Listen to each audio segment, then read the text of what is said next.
ডায়াবেটিসের মূল কারণ হচ্ছে কি কোষে ওভারলোড, এটা বুঝতে পেরেছেন? ব্যাস, তাহলে কোষে যদি ওভারলোড থাকে তাহলে আমাকে কোষ খালি করতে হবে। এখন আমি যেভাবে ডায়াবেটিসের চিকিৎসা করতেছি, 6 বেলা চিনি খাচ্ছি, মানে ভাত খাচ্ছি, মানে চিনি। ভাত মানে কি বলেন? সবাই বলেন ভাত মানে কি? মানে ভাত মানে চিনি মানে কি? ভাত খেলে রক্তে কি আসবে? গ্লুকোজ আসবে, চিনি। ভাত মানে কি?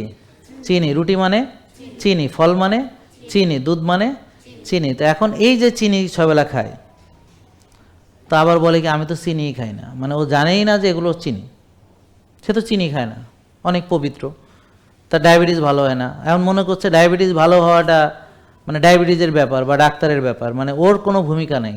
সে যে চিনি চেনে না এই ব্যাপারে আমার চিনি চিনতে হবে কেন? আমি কি ডাক্তার? তো যারা চিনবে না তারা তো না বুঝে চিনি খাবে, তো তো আর ভালো হবে না কোনোদিন। বুঝতে পারছেন? আমরা মনে করি যে এটা আমার চেনা ডাক্তার চিনবে, তো ডাক্তার চিনে তো আর আপনি ভালো হবেন না। কোন ডাক্তার যে নিজে ইনসুলিন দেয় সেই ডাক্তার বলে আপনাকে চিকিৎসা করে? তা এখন দুইজন মিলে ইনসুলিন দেন, তা আপনারা কিভাবে একজন আরেকজনকে ভালো করতে সাহায্য করবেন? উনি ফ্যাটি লিভার দেখাইতে ডাক্তারের কাছে গেছে, ডাক্তারের নিজেরও ফ্যাটি লিভার, দুইজন ভুড়িতে ভুড়িতে টাকাটাকি করে সে একজন আরেকজন বলে চিকিৎসা করবে। মানে কিভাবে? আমি তো অসম্ভব, আমি তো জানি না কেমন এটা সম্ভব। জেকে লাইফস্টাইল, ওষুধ মুক্ত সুস্থ জীবন।